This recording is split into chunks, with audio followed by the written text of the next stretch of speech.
বন্ধুরা দেখুন আজকে দেখুন আমি করেছি আজকে ডিনারে লাচ্চা পরোটা আর চিকেন কষা। দেখুন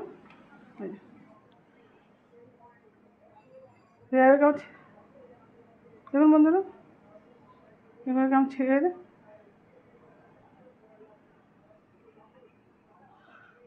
খুব গরম, পরোটাটাও খুব গরম, আমি ভালো করে এগুলো দেখাতে পারছি না। বন্ধুরা চলুন বানাই। বন্ধুরা এখানে দেখুন আমি নিয়েছি প্রায় 800-900, আন্দাজ করে কেন বললাম, কেননা 2 কিলো মাংসের থেকে আমি এটা আলাদা করেছি, ওই জন্য আইডিয়া নেই। 800-900 তো হবে। আজকে আমি ডিনারে বানাবো। ডিনারেতে কী করবো, লাচ্ছা পরোটা আর চিকেন কষা, একদম কষা কষা চিকেন আর লাচ্ছা পরোটা। আর যদিও আমার ছেলে একটু খেতে বায়না করেছে আজকে, ওই জন্য এটা বানাবো। প্রথমে এটাকে মশলা মেখে রাখবো একটু। ঢাললাম। হ্যাঁ, প্রথমে আমি এতে বড় চামচে 2-3 চামচ দই দেবো। আচ্ছা, 1 চামচ দিলাম। 1 চামচের একটু কম দিলাম জিরের গুঁড়ো।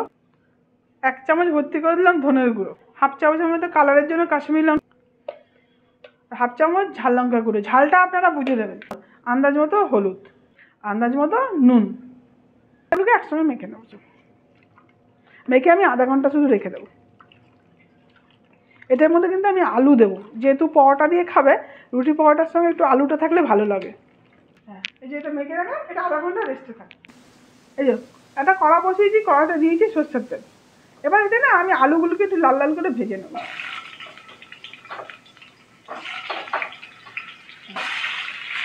আলুগুলোকে লাল লাল করে আমি ভাজবো। আলুগুলো সব ভাজা হয়ে গেলে এবার এগুলোকে তুলে নেব। বন্ধুরা আপনাদের যদি আমার ভিডিওটা ভালো লাগে লাইক করবেন, সাবস্ক্রাইব করবেন, কমেন্ট করবেন। আমি কিছু গোটা গরম মশলা দেবো, তেজপাতা, গোটা গরম মশলা, আর দেবো কিছু গোলমরিচ। এই যে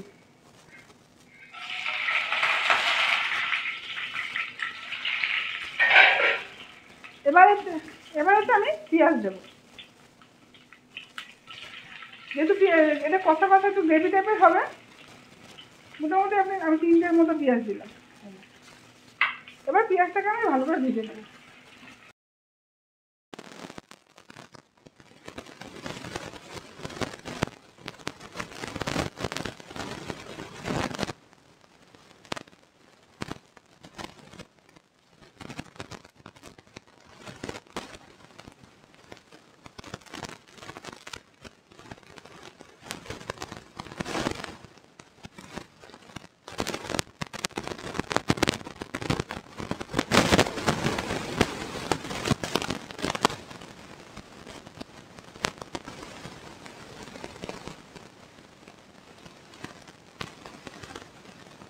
হ্যাঁ, গ্যাসের ফ্লেমটা স্লো করে একটু চাপা দিয়ে রাখবো, যাতে টমেটোটা গলে যায়। দেখুন টমেটোগুলো মোটামুটি গলে গেছে। এই পর্যায়ে আমি মাংসটাকে দিয়ে দেবো।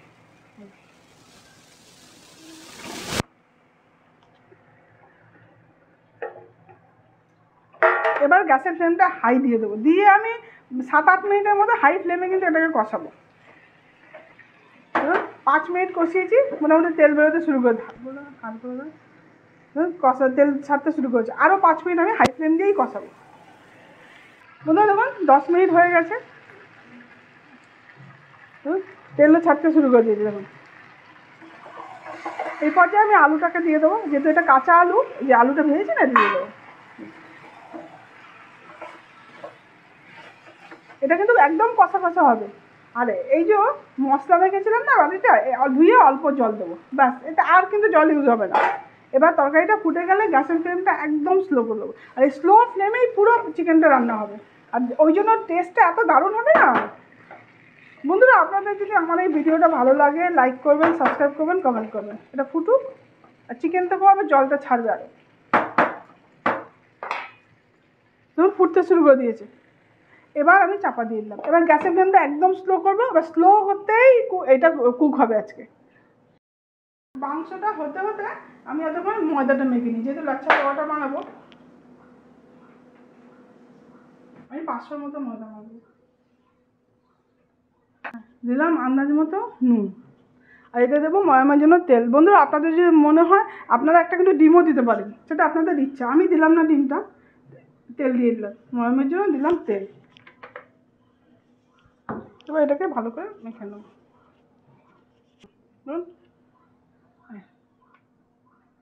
এবার এটাকে আমি হালকা উষ্ণ উষ্ণ দুধ দিয়ে মাখবো, আপনারা চাইলে জল দিয়েও মাখতে পারেন। হালকা উষ্ণ গরম দুধ নিয়েছি, এটা দিয়ে আমি মাখবো। ডিমও ইউজ করা যেতে পারে, আপনাদের যদি মনে হয় আপনারা ডিম দিতে পারেন। আমি ডিম দিই, আমি এইটা দিয়েই মাখবো এটাকে। দেখুন না, মাখা হয়ে গেল। না খুব নরম হবে না খুব শক্ত হবে, মিডিয়াম হবে। এবার এটাকে আমি রেস্টের জন্য রেখে দেবো, আধা ঘন্টা থাক।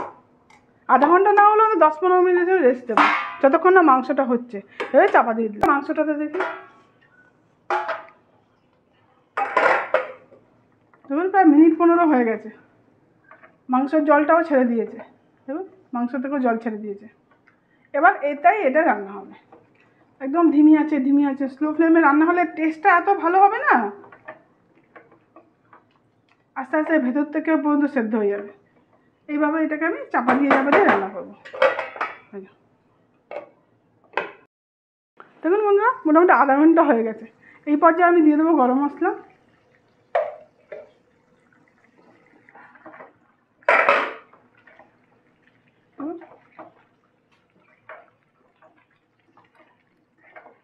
মাংস থেকে ওঠার জলেই কিন্তু মাংসটা সেদ্ধ হয়ে গেল, মোটামুটি সেদ্ধই হয়ে গেছে। হ্যাঁ, সেদ্ধ হয়েই গেছে। আর 5 মিনিট আমি এবার গ্যাসের ফ্লেমটা হাই দিয়ে দেবো, দিয়ে করবো। এই যেগুলো ঝোল দেখছেন না, এটা ঘন হয়ে বসে যাবে। আর 5 মিনিট ফুটুক, যেহেতু গরম মশলাটা দিয়েছি। দেখুন বন্ধুরা, হয়ে গেল আমার চিকেন কষা। ঝোল একদম এরকম, আর যেই ঠান্ডা হবে না, এই ঝোলটা একদম ঘন হয়ে একদম কষা কষা মাংস আকার নিয়ে নেবে, একদম কষে যাবে। গ্যাসের ফ্লেমটা আমি বন্ধ করে দিলাম, দিয়ে আমি একটু চাপা দিয়ে দেবো। ব্যাস হয়ে গেল আমার চিকেন কষা। এবার পরোটাটা বানাই, চলুন। এবার আমি লাচ্ছা পরোটাটা বানিয়ে নিই।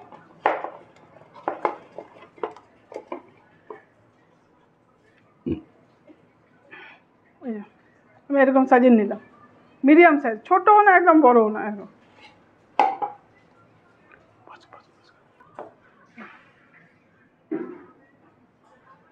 তো এটাকে আমি বেলে নেব, এই যে বেলে নিলাম। এবার এগুলো এক করে নিয়ে কেটে নেব, একদম পাতলা পাতলা করে। এরকম হালকা হালকা হয়ে গেছে। এবার এগুলোকে আমি এবার একসঙ্গে গুটিয়ে নিলাম।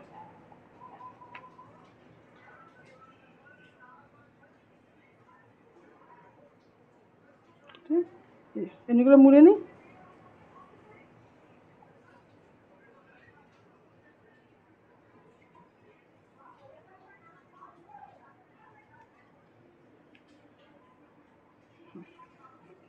খুব বেশি বেলবো না এটাকে।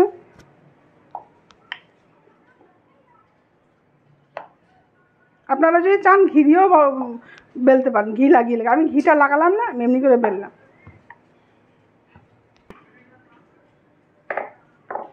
এবার এটা আমি ভাজবো।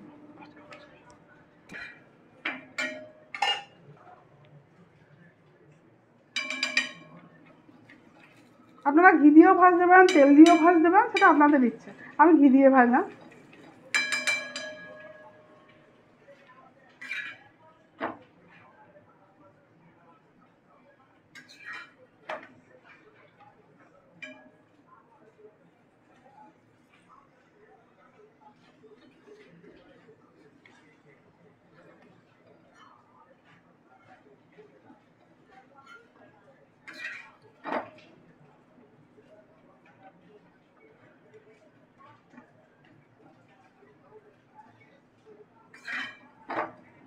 এবারে মিডিয়াম ফ্লেম দিয়ে আস্তে আস্তে করে এগুলো এভাবে ভেজে দিতে হবে। খুব বেশি ফ্লেমটা দেবেন না, হাই দেবেন না, মিডিয়াম রেখে এভাবে ভেজে দিতে হবে।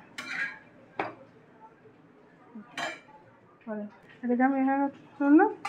এবার আরেকটাকে দিয়ে দিলাম।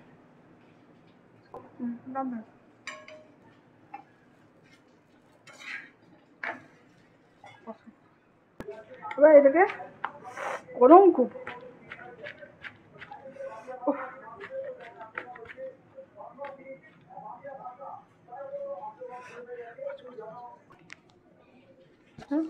কেমন লেয়ার বাই লেয়ার দেখুন খুলে আছে।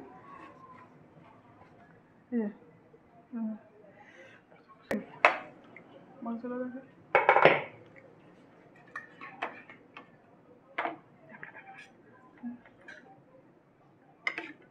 দেখুন বন্ধুরা, একদম কষা কষা চিকেন, এই পরোটার সঙ্গে দারুণ লাগে।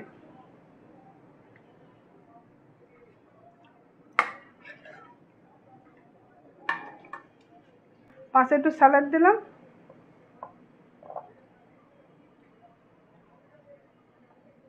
বন্ধুরা, এইভাবে একদিন আপনারা খুব চটজলদি হয়, খুব বেশি টাইমও লাগবে না, ঘরে আপনারা এভাবে করে বাচ্চাদের খাওয়াতে পারেন। বাচ্চারা এইভাবে, বন্ধুরা আপনারা এইভাবে একদিন করুন, খান, যদি ভালো লাগে আমাকে কমেন্ট করবেন।